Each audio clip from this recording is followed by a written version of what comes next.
So I was just going through my old notes from last year, and apparently I made a pretty accurate prediction about a huge editing problem on YouTube. And now here it is holding channels back. So, June 19th, 2023.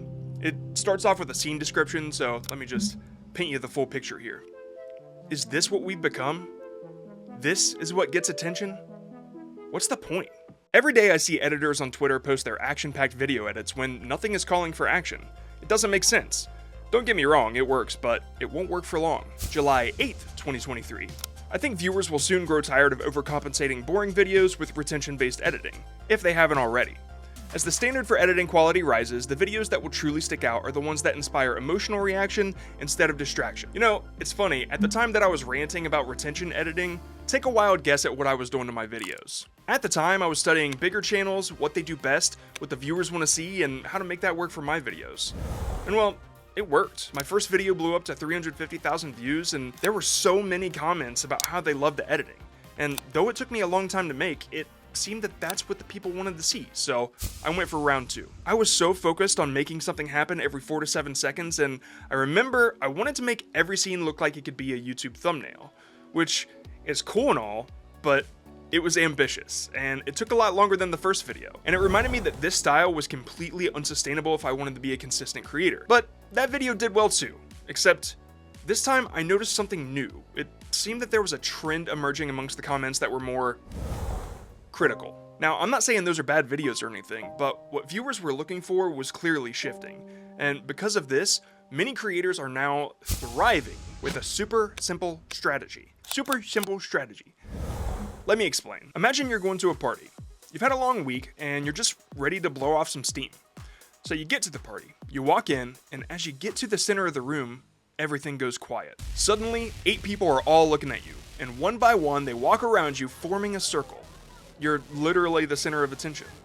And these 8 people just start yelling at you, each one trying to be louder than the next.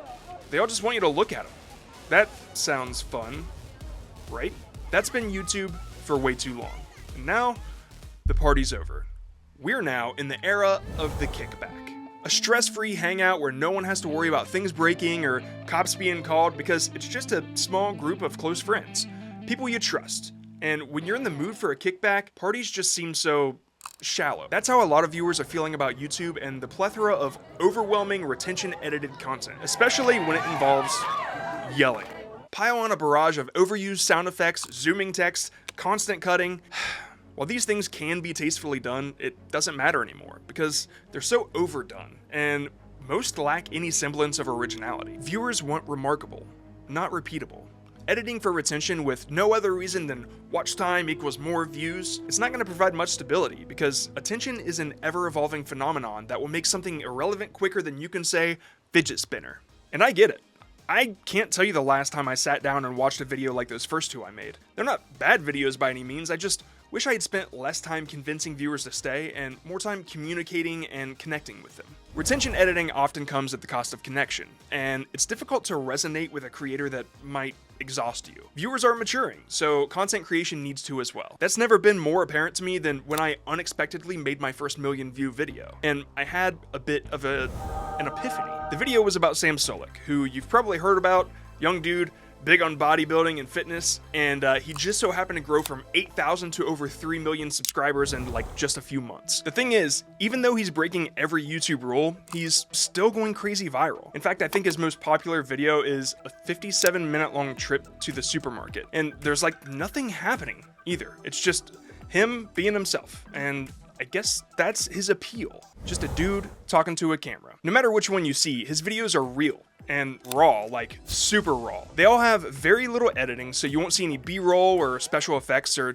even text, yet they still manage to hold attention. And all of that stems from his authenticity. Think about it. When you watch a video and you connect with it, like truly resonate with it, why is that? I'm willing to bet it's either because of how important its message was to you or because you could relate to the creator in some way, as if they were speaking directly to you. Like you've been friends for years. That's the magic of authenticity. It's becoming more and more apparent that this feeling, this sense of connection, it's in high demand. And the creators that supply this in a meaningful and authentic way, they're blowing up. For example, Life of Riza, Colt Kerwin, Natalie Lynn, The list goes on. These creators have found a way to build real sustainable interest through genuine connection.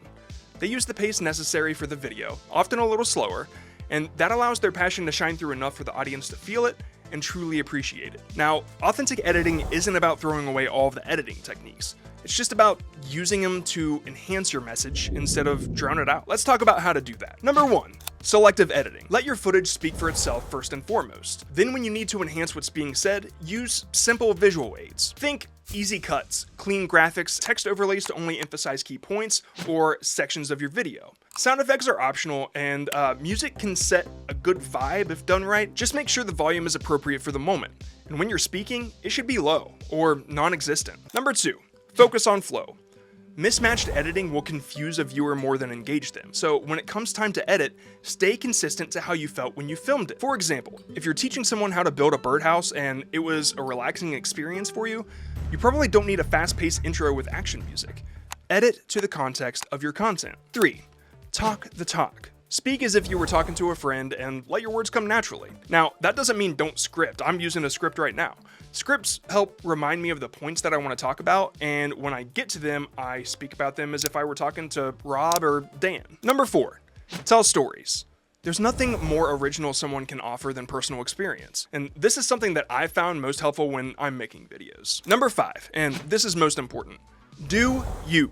There's no need to be something you aren't, because above all else, who you are cannot be repeated by anybody else. You don't have to force anything to be yourself. And some may think this requires a lot of practice and charisma, but honestly, what you might consider a flaw, a viewer will probably consider relatable. And since we're on the topic, don't feel like you have to force the content either. There's no need to match trends or copy styles that don't fit you. Stick to the things that you know about or you're passionate about. Remember, it's not about chasing metrics, it's about connecting with real people. When you prioritize authenticity, you create content that resonates, builds a community, and leaves a lasting impact. Ultimately though, it's about what you want. You can mimic retention editing and it just may work.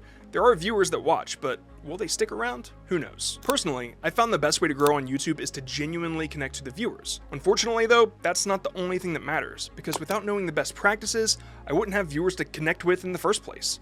Luckily, I cover all those practices right here. It's everything a new YouTuber needs to know in one crazy video.